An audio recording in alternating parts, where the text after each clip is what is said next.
अस्सलाम वालेकुम। आज हम बात करेंगे अकुपंक्चर पे। अकुपंक्चर की सबसे पहले तो मैं आपको थोड़ी हिस्ट्री बता दूं। अकुपंक्चर जो है ये एक ट्रेडिशनल चाइनीज़ मेडिसिन की टेक्निक है, जिसमें हम जो क्यू आई फोर्स है, ची फोर्स है, उसको एक्टिवेट करते हैं या उसको हम जो है वो उसके फ़्लो को ठीक करते हैं। उसमें कोई ऑब्स्ट्रक्शन आ जाए तो उसको ठीक करते हैं। तो ये बहुत जो है वो कदीम एक तरीक़ाकार है। इसमें सबसे पहले तो हम आपको नीडल्स के बारे में बताते हैं, जनरल गाइडलाइंस, फिर एक दफ़ा परफॉर्म करके भी दिखाएंगे। तो नीडल्स जो हैं इसमें डिफरेंट साइज़ की यूज़ होती हैं। लाइक मैं आपको दिखाऊं तो ये एक नीडल है, ठीक है। ये तकरीबन 3 इंच की नीडल है, ठीक है, या 2 इंच की है। अभी मेरे माइंड से स्किप हो गए कितने इंच की थी। और इसी तरह ये एक छोटी नीडल है। तो दोनों में डिफरेंस देखें ना, कितना डिफरेंस है, एक छोटी है और एक बड़ी नीडल है। तो ये फिर इसके अलावा आपको और जनरल क्या चीज़ें चाहिए होती हैं, सारा इस पर हम बात करते हैं। तो नीडल्स का मैंने आपको बताया कि ये डिफरेंट साइज़ की होती हैं, 1 इंच की, 1/2 इंच की, 2 इंच की, 3 इंच तक की भी होती हैं, और इससे भी बड़ी इवन के साइज़ में ये होती हैं। तो अकुपंक्चर का मैंने आपको स्टार्ट में बताया कि इसमें हम ची को मैनिपुलेट करते हैं, उसकी कोई ऑब्स्ट्रक्शन है या उसमें कोई वीकनेस है, इन चीज़ों को ठीक करने के लिए हम यूज़ करते हैं। फिर इसकी अगर हम बात करें कि आपने किस तरह इसको सीखना है, तो उसमें सबसे पहले 3 टिप्स होती हैं। एक तो यह है कि आप कोई कागज़ लें, उसको फोल्ड करें, 4 उसके फोल्ड बनाएं एक पेज के, और उस पर आप प्रैक्टिस करें नीडल इंसर्ट करने की। या दूसरी टिप यह है कि आप कॉटन का एक बॉल लें, उसमें आप प्रैक्टिस करें उस पर। या तीसरा जो है वो आप अपनी बॉडी पे प्रैक्टिस करें। तो इसमें यह है कि एक होती है ड्राई नीडलिंग, ये डिफरेंस भी बता दूं। एक होता है अकुपंक्चर। ड्राई नीडलिंग और अकुपंक्चर में डिफरेंस जो है वो ये है कि ड्राई नीडलिंग जो है ना, ये लोकल होती है। लोकल का मतलब ये है कि ये मसल जहाँ पे यानी आपको प्रॉब्लम है ना, वहीं पे ये नीडल लगेगी, ड्राई नीडलिंग। लेकिन अकुपंक्चर ये है, ये लोकल नहीं होती, ये कह लें कि ये चैनल्स पर डिपेंड करती है। हमारी बॉडी में हर ऑर्गन का एक अपना चैनल है जिसके थ्रू एनर्जी फ्लो करती है। तो वो जो जैंगफू ऑर्गन्स हैं, जैंगफू ऑर्गन से क्या मुराद है कि उनके मेन उनकी ऑर्गन थ्योरी है जिसमें टोटल 11-12 जो है वो ऑर्गन्स आते हैं, ठीक है। वो इसके मुतलिक ना मैं आपको एक बुक भी जो है वो डिस्क्रिप्शन में ऐड कर दूंगा यूट्यूब पे। फेसबुक पे तो लाइव चल रहा है, तो फेसबुक पे तो मैं आपको नहीं साथ बता सकता, मतलब पिन कर सकता। यूट्यूब पे मैं आपको डिस्क्रिप्शन में ना उसका लिंक प्रोवाइड कर दूंगा, जहाँ से आप वो बुक डाउनलोड कर सकते हैं। तो वहाँ से आप इजीली सारे चैनल्स देख सकते हैं। तो सबसे पहले तो आपने डायग्नोस करना होता है कि आपके पेशेंट जो है किस चैनल में प्रॉब्लम है, किस मेरिडियन में प्रॉब्लम है, लंग्स के, हार्ट के, लीवर के, स्टमक के, स्प्लीन के, इंटेस्टाइन के, किस जो है वो अपने सबसे पहले ये जब डायग्नोस कर लिया कि किस ऑर्गन का प्रॉब्लम है, किस मेरिडियन का प्रॉब्लम है, देन उसको आपने स्टिमुलेट करना होता है, ठीक है। उसका पूरा चैनल आपने स्टिमुलेट करना था, या कुछ स्पेसिफिक पॉइंट्स आपने जब पिक कर लिया कि इसमें डिजीज़ एंटर कहाँ से हुई है, ठीक है। फॉर एग्जांपल मैं एग्जांपल दूँ, लंग्स का जो चैनल है वो हैंड से स्टार्ट होता है, ठीक है। हैंड से यहाँ से होता होता पूरी ये इस तरह यहाँ पर आके वो पूरा चैनल चलता है। तो अब आपने जब लंग्स का प्रॉब्लम डायग्नोस कर लिया, ठीक है, वो पूरी एक साइंस है ना, आपने वो अलहदा से सीखनी है, डिफरेंशियल डायग्नोसिस और सारा, कि आपने किस तरह ऑर्गन पैटर्न्स जो है ना डायग्नोस करने हैं। तो वो सारा जब सीख लेंगे ना आप, तो फिर आप अकुपंक्चर पे जो है वो माहिर होंगे। वरना आप अकुपंक्चर में यह है कि नीडल तो आपको लगानी 1 मिनट में आ जाएगी, लेकिन आप सही से तरीका, जो सही तरीका इलाज है मुकम्मल, उसको आप तभी फॉलो कर सकते हैं जब आप मुकम्मल साइंस इसकी सीखेंगे, जो ट्रेडिशनल चाइनीज़ मेडिसिन की थ्योरी है उसको सीखेंगे। उसमें आपको पहले जो टीसीएम ऑर्गन पैटर्न्स है ना, जैंगफू, वो सीखने पड़ेंगे। उसके अलावा आपको जनरल जो सिंड्रोम्स हैं उनके वो सीखने पड़ेंगे, उनकी इटियोलॉजी पढ़नी पड़ेगी। उसके बाद आप अकुपंक्चर के जो है ना एक्सपर्ट बनेंगे, ठीक है। तो ये ट्रेनिंग सेशन इंशाल्लाह हम कंटिन्यू रखेंगे। अभी तो आज एक है, इसमें डिटेल में आपको मैं काफ़ी करवा दूंगा। तो इंशाल्लाह हम 1 बाय 1 कोशिश करेंगे कि ऑर्गन पैटर्न्स को ना डिस्कस करते जाएं। तो अब जो बात कर रहे थे हम, ये इसकी ऑर्गन्स की थ्योरी की कि आपने इसमें जब एक्सपर्टी ले ली तो फिर आप अकुपंक्चर कर सकते हैं, ठीक है। तो उसको कैसे सीखना है वो आपको मैं बुक्स वगैरह पिन कर दूंगा डिस्क्रिप्शन में, तो आप बुक पढ़ें, ठीक है। या जो है वो ऑनलाइन आपको इंस्टीट्यूट्स काफ़ी करवा रहे हैं, ठीक है। पाकिस्तान में पोस्ट ग्रेजुएट डिप्लोमास भी हो रहे हैं इस पे, ठीक है। आईयूबी ने भी स्टार्ट किया अकुपंक्चर पे, और इस तरह बाकी यूनिवर्सिटीज़ भी कुछ करवा रही हैं पाकिस्तान में। या आप जो है वो अगर वैसे ही, यानी वो तो एक डिग्री के तौर पर सिखा रहे हैं ना, हम एज अ डिग्री नहीं सिखा रहे, हम आपको वैसे सिखा देंगे, ठीक है। आपको नॉलेज, आपको स्किल दे देंगे। उसके लिए आप जो है ये फैसलाबाद हमारे क्लिनिक पे स्टूडेंट्स के लिए ये अपॉर्चुनिटी, चाहे वो FTJ के हों या BMS के हों, दोनों जो है वो आ सकते हैं, ठीक है। फैसलाबाद में हमारा जो क्लिनिक है वाइटो केयर ईस्टर्न मेडिसिन क्लिनिक, वहाँ पे आके आप जो है इसकी प्रैक्टिस कर सकते हैं, सीख सकते हैं, ठीक है। लेकिन ये मैं क्लियर कर दूँ कि कोई हम डिग्री नहीं दे रहे, हम जस्ट आपको स्किल सिखाएंगे, ठीक है। डिग्री आपको लेनी है तो वो आपको पोस्ट ग्रेजुएट डिग्री या डिप्लोमा मिलेगा, वो यूनिवर्सिटीज़ वगैरह से मिलेगा। हम कोई डिग्री अवार्डिंग जो है वो इंस्टीट्यूट नहीं है, ठीक है। हम जस्ट स्किल्स सिखाने वाला इंस्टीट्यूट है। तो ऑक्यूपंक्चर में मैंने आपको पहले बताया कि आपने किस तरह से प्रैक्टिस करनी है, कि पेज का फोल्ड बना लें, अगर आप घर पे करना चाह रहे हैं, पेज के 4 फोल्ड बनाएं और उस पर नीडल इंसर्ट करके देखें। दूसरी चीज़ कि आपने कॉटन बॉल पे, तीसरी चीज़ आप अपनी बॉडी पे। फिर आगे ये आता है कि कौन से ज़रूरी इंस्ट्रूमेंट हैं या कौन सी ज़रूरी चीज़ें हैं जो अक्यूपंक्चर के लिए ज़रूरी हैं।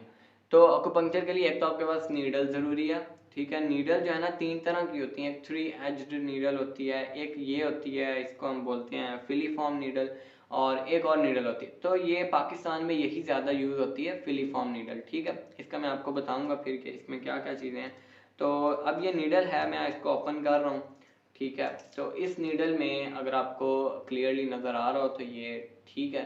तो इस नीडल में एक ही आपको पर्पल पार्ट शो हो रहा है, ठीक है। इस पर्पल पार्ट ये लॉक है, ठीक है। इसको आपने रिमूव कर देना है, और इसको जब आप रिमूव कर देंगे तो अब ये नीडल फ्री होगी, ठीक है। ये अब मैंने पर्पल पार्ट जो है वो इसका रिमूव कर दिया है। तो अब जो है ना ये एक पूरा वो नीडल हमारे पास आ गई। अब इस नीडल के देखें जो है, अगर आपको क्लियरली नज़र आ रही हो तो ऊपर ये एक स्प्रिंग पार्ट है और नीचे इसकी ये दूसरा पार्ट है। स्प्रिंग में जो इसका ये स्प्रिंग वाला पार्ट है ये हेड है, इसको बोलते हैं। और जहाँ से ये स्प्रिंग और ये दूसरी नीडल स्टार्ट हो रही है, ये जो है इसको हम रूट बोलते हैं, और ये पूरी बॉडी है, और लास्ट पे ये इसकी टिप है, ठीक है। तो ये एक निडल के पार्ट्स होते हैं 4, head, root, body and tip. तो इसको हम आगे क्वेश्चन ये आता है कि दूसरी चीज़ जो है वो आपके पास एक स्टेरिलाइज कॉटन बॉल हो या अल्कोहल पैड हो, जिस जो है वो अपने लोकल रीजन पे, जिस रीजन पे आपने नीडल इंसर्ट करनी है उसको पहले आपने स्टीरिलाइज करना है, ठीक है। उसके बाद नीडल लगानी है। फिर नीडलिंग लगाने के डिफरेंट टेक्निक्स होती हैं, ठीक है। अभी मैं आपको बताऊं तो एक टेक्निक ये होती है कि आप जिस पार्ट पे लगाना चाह रहे हैं पहले उसको अच्छे से पलपेट करें, क्लियर कर लें कि कोई यहाँ पे आर्टरी, वेन, नर्व वगैरह तो ना आप डैमेज करके बैठे हो। तो आपने जब पलपेट कर लिया, आपने फॉर एग्जांपल यहाँ पे नीडल लगानी है, तो आप इसको ऐसे पकड़ेंगे दोनों हाथों से, ठीक है। और ये नीडल को आप इंसर्ट कर देंगे, ठीक है। अभी मैं आपको करके दिखाता हूँ सारे।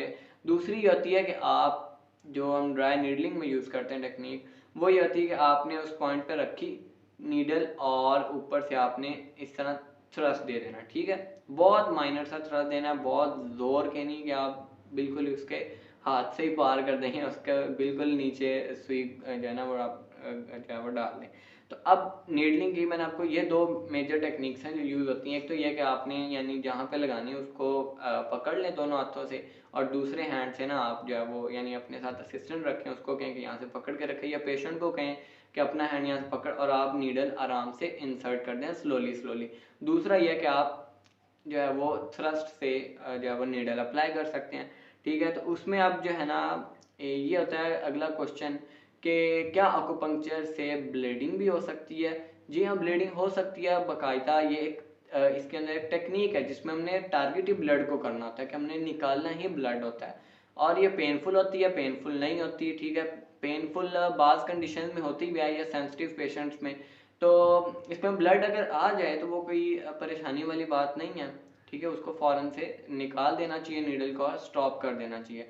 लेकिन अगर आप उसको कंटिन्यू रखेंगे तो it may cause some serious damage, ठीक है, उस पार्ट को, उस नर्व को वो सीरियसली भी डैमेज कर सकती है। तो सिर्फ ये होता है कि आपने टेक्निकली यह है कि आपने कोई नर्व ना डैमेज कर दी हो।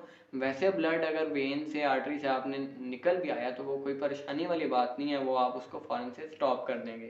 ठीक है, अभी मैं आपको सारा परफॉर्म करके भी दिखाऊंगा एंड पे। फिर ये होता है कि एंगल्स इसके ना मैटर करते हैं कि किस एंगल पे लगाना है, हॉरिजॉन्टल पे, ऑब्लिक पे या ट्रांसवर्स पे। ठीक है, ये डिपेंड करता है कि आपने किस पार्ट पे लगाना है। लाइक फेस पे ना हम कभी भी ट्रांसवर्स नहीं लगाएंगे, फेस पे हमेशा ऑब्लिकली हम लगाते हैं फेस पे। ठीक है, यहाँ पे आपने बिल्कुल सीधी नहीं लगा देनी होती बल्कि टेढ़ी करके लगानी होती है, ऑब्लिक। ठीक है, या आपके जो बैक मसल है वहाँ पे आप लगा सकते हैं, ट्रांसवर्स और हॉरिजॉन्टल दोनों लगा सकते हैं। ठीक है, तो ये बॉडी पार्ट्स पे डिपेंड करता है। फिर तीसरी चीज़ आती है कि इसकी डेप्थ कितनी हो। डेप्थ में ये होता है कि ये पेशेंट की कंस्टिट्यूशन पर डिपेंड करता है कि उसकी कंस्टिट्यूशन कैसी है, या जिस पार्ट पे हम लगा रहे हैं उस पार्ट की एनाटॉमी कैसी है।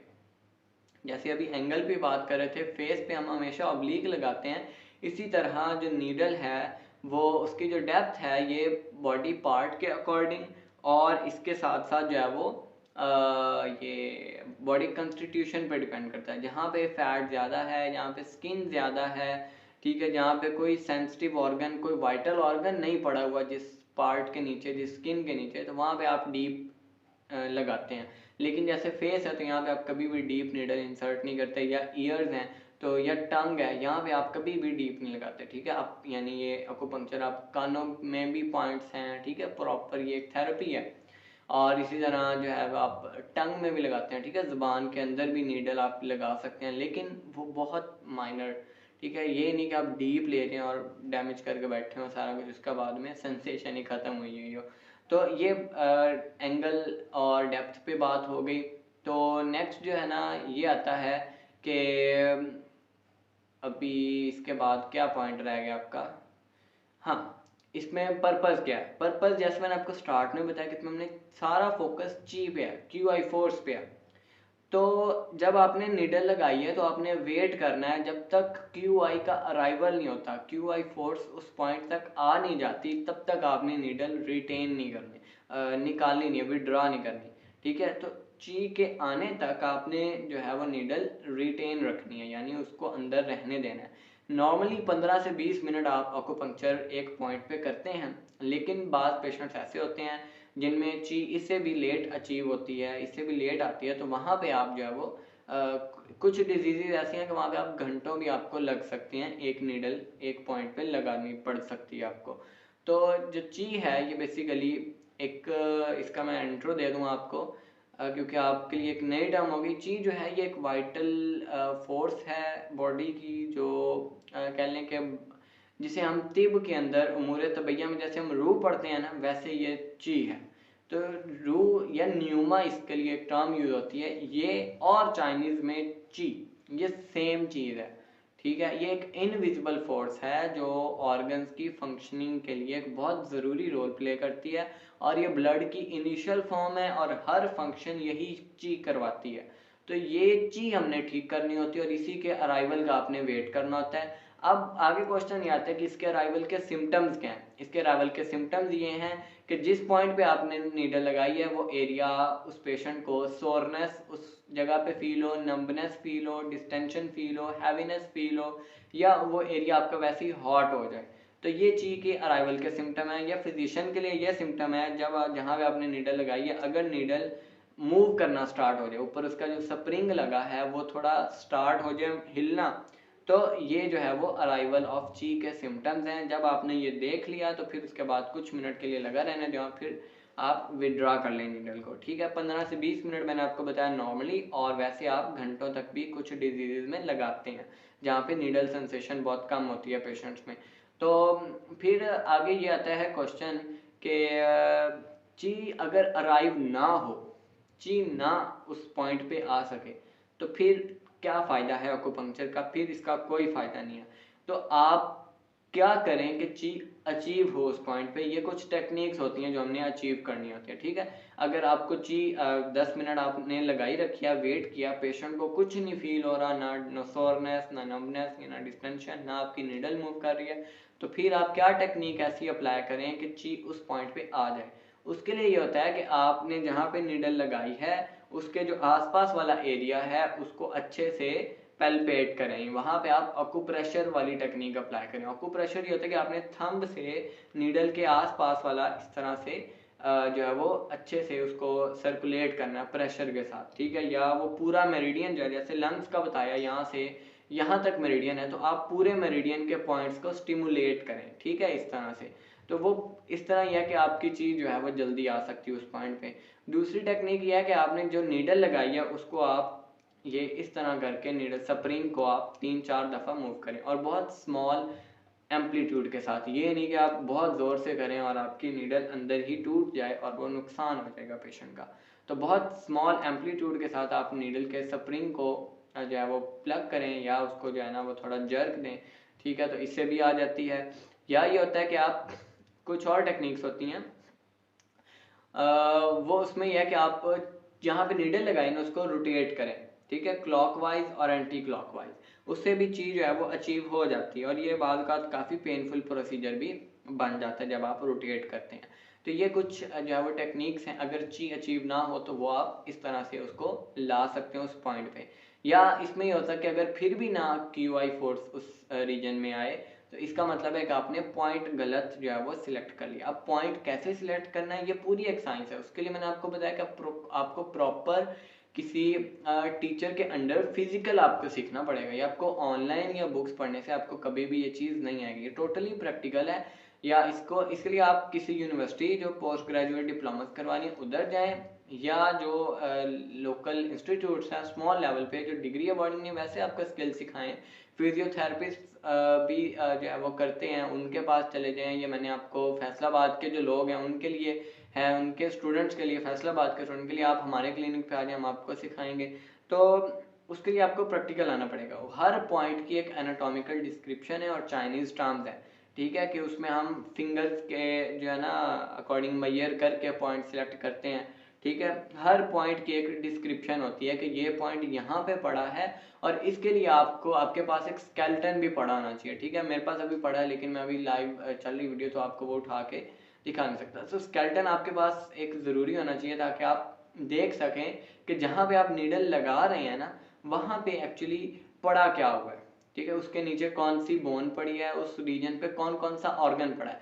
जैसे ये हमारा एब्डोमेन है ना, तो यहाँ पे आप नीडल कभी भी डीप नहीं लगाते, और यहाँ पे बहुत सेंसिटिव मामला है क्योंकि यहाँ पे वाइटल ऑर्गन्स पड़े हैं, लीवर, हार्ट ये पड़े हैं। या फेस पे लगाते हैं इस रीजन पे तो ब्रेन पड़ा है नीचे, तो वाइटल ऑर्गन्स का आपने बड़ा ख्याल रखना होता है, ठीक है। तो उनको आपने डैमेज नहीं करना होता है। एब्डोमेन है या फेस है या और इस तरह, जैसे हाथ के पॉइंट यहाँ पे भी आप डीप नहीं लगा सकते, बैक पे आप डीप लगा सकते हैं, थाई मसल पे आप डीप लगा सकते हैं, नीचे आपके जो लोअर लेग्स हैं वहाँ पे लगा सकते हैं, लेकिन पाँव पे आप नहीं लगा सकते। जैसे लिवर का चैनल है वो होता ही पाँव से स्टार्ट है, तो वहाँ पे आपने जस्ट बिल्कुल माइनर सा, ठीक है, 0.2 इंच 0.3 इंच, ये भी एक पूरी यानी कि हर पॉइंट की एक डिस्क्रिप्शन होती है कि आपने किस पॉइंट पे कितनी डीप नीडल लगानी है, ठीक है। जैसे ये पॉइंट है ना, तो यहाँ पे आपने ये एक उसका पॉइंट है, लंग्स के पॉइंट में आता है या हार्ट के, अभी एग्जैक्टली मुझे भूल गया।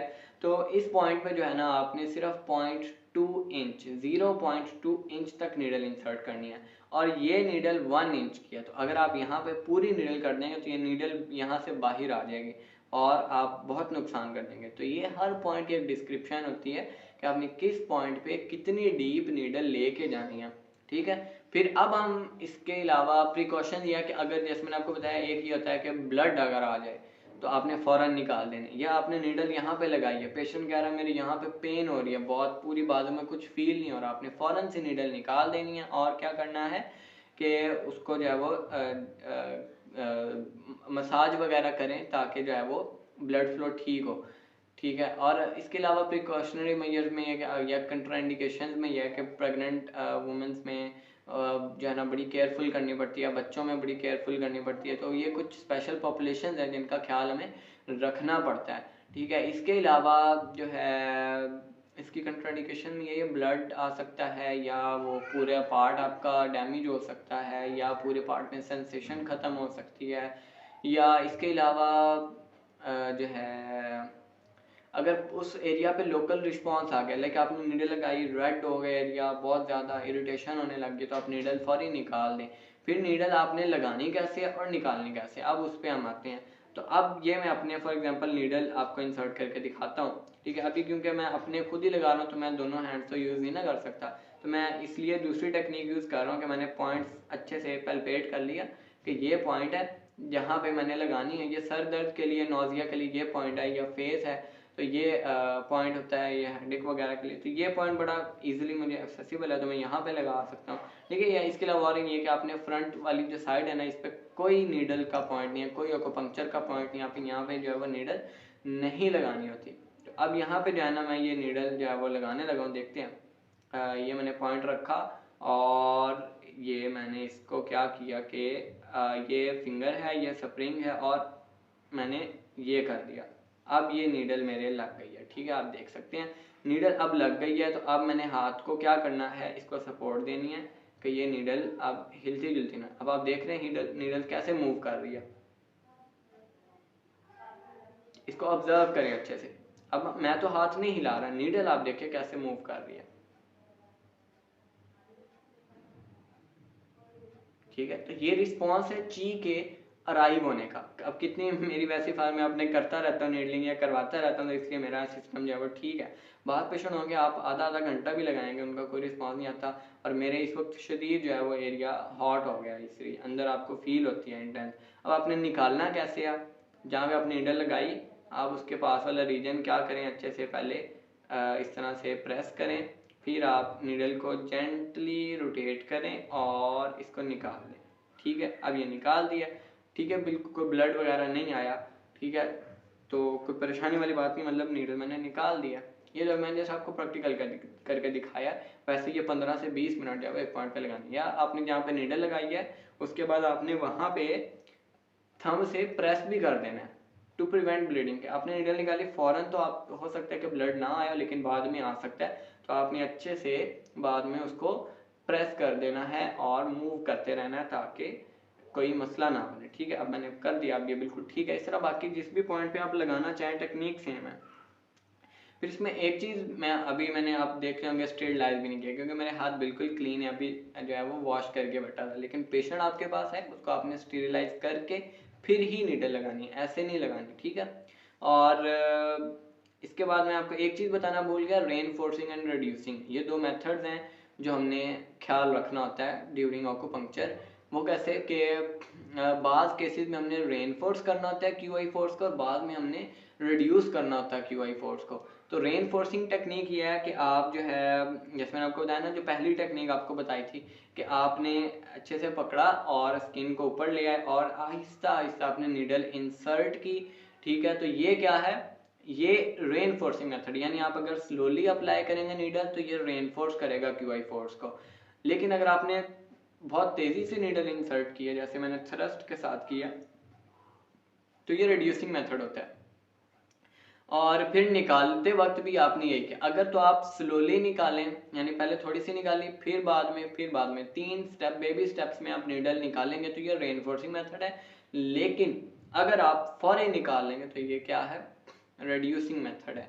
फिर इसमें एक टेक्निक ये भी होती है कि रेनफोर्सिंग में आपने अपने नीडल लगाई, आप उसको ये काम करें, उसको पोर को ओपन करें। तो आप जब पोर को ओपन कर रहे हैं तो अंदर वाले जो पैथोजेंस हैं वो आप बाहर निकाल रहे हैं, ठीक है। आपने नीडल लगाई, आपने नीडल निकाल ली, बाद में आप उस पोर को डायलेट करें, यानी उस पॉइंट को अच्छे से प्रेस करें उसके आसपास का एरिया, ताकि पोर ओपन हो और जो भी एक्सटर्नल पैथोजन है, चाहे वो कोल्ड है, हीट है, ड्राइनेस है या वेटनेस है, वो उस पोर के थ्रू बाहर निकले, ठीक है। जो एक्सटीरियर सिंड्रोम्स हैं टीसीएम में वो इसी तरह हम ठीक करते हैं।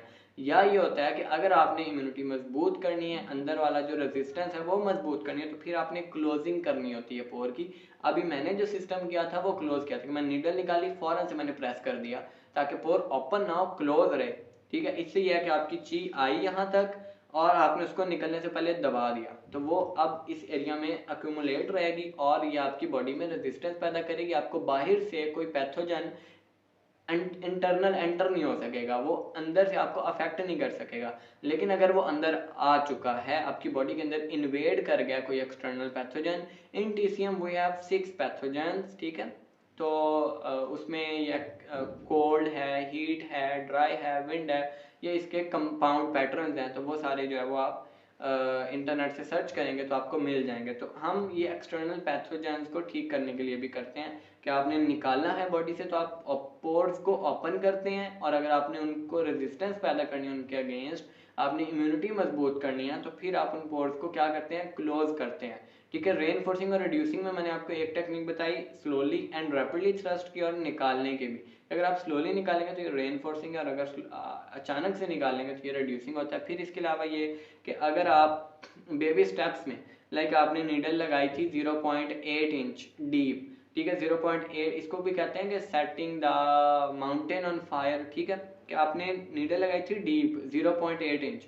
आपने क्या किया, जब आपके निकालने का नीडल के निकालने का टाइम आया, तो आपने जो है वो उस नीडल को 0.8 से 0.5 के लेवल पे लेके आ गए, ठीक है। यानी आपने पूरी एक ही दफ़ा में नीडल बाहर नहीं निकाली, 0.5 तक लेके आए, 0.5 से बाद आप 0.2 पे लेके आए, और उसके बाद आपने बॉडी से बाहर निकाल ली नीडल। तो ये होती है setting the mountain on fire technique. इसमें यह है कि आप जो QI फोर्स है उसको रेनफोर्स कर रहे हैं, उसको आप बढ़ा रहे हैं, ठीक है, और QI फोर्स को आप स्ट्रॉन्ग कर रहे हैं। दूसरी टेक्निक ये होती है कि आपने नीडल जो है वो सुपरफिशियल लगाई, यानी आपने 0.2 इंच लगाई, फिर आपने 0.5 इंच लगाई, फिर आपने 0.8 के लेवल पे ले गए, ठीक है। ये भी एक टेक्निक होती है QI फोर्स को स्ट्रॉन्ग करने की।